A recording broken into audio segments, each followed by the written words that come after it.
द्रौपदी का जन्म। स्वागत है एक नए वीडियो पर।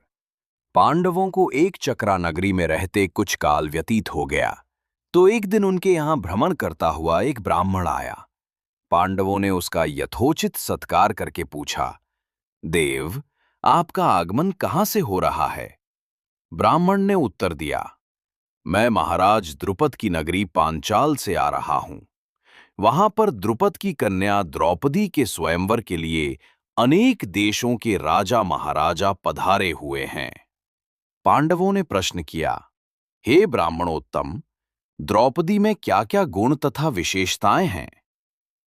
इस पर ब्राह्मण बोला, पांडवगण, गुरु द्रोण से पराजित होने के उपरांत महाराज द्रुपद अत्यंत लज्जित हुए और उन्हें किसी प्रकार से नीचा दिखाने का उपाय सोचने लगे।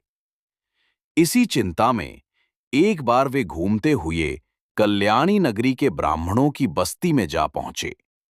वहां उनकी भेंट याज तथा उपयाज नामक महान कर्मकांडी ब्राह्मण भाइयों से हुई। राजा द्रुपद ने उनकी सेवा करके उन्हें प्रसन्न कर लिया एवं उनसे द्रोणाचार्य के मारने का उपाय पूछा। उनके पूछने पर बड़े भाई याज ने कहा, इसके लिए आप एक विशाल यज्ञ का आयोजन करके अग्निदेव को प्रसन्न कीजिए, जिससे कि वे महान बलशाली पुत्र का वरदान दे देंगे। महाराज ने याज और उपयाज से उनके कहे अनुसार यज्ञ करवाया। उनके यज्ञ से प्रसन्न होकर अग्निदेव ने उन्हें एक ऐसा पुत्र दिया जो संपूर्ण आयुध एवं कवच कुंडल से युक्त था। उसके पश्चात उस यज्ञ कुंड से एक कन्या उत्पन्न हुई, जिसके नेत्र खिले हुए कमल के समान देदीप्यमान थे, भौहें चंद्रमा के समान वक्र थीं तथा उसका वर्ण श्यामल था।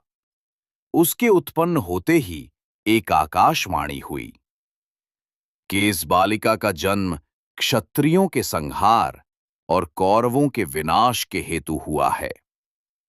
बालक का नाम धृष्टद्युम्न एवं बालिका का नाम कृष्णा रखा गया।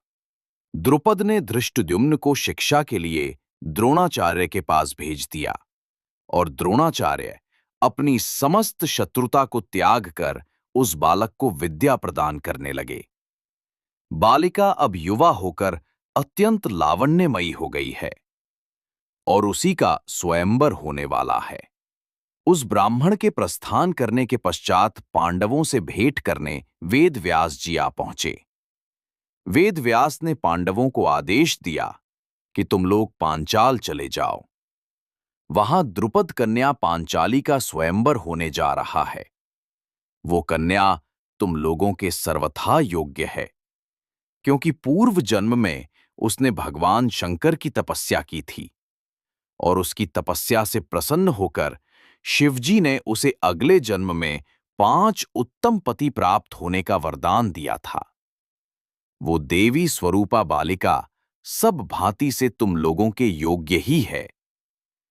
तुम लोग वहां जाकर उसे प्राप्त करो। इतना कहकर वेद व्यास वहां से चले गए।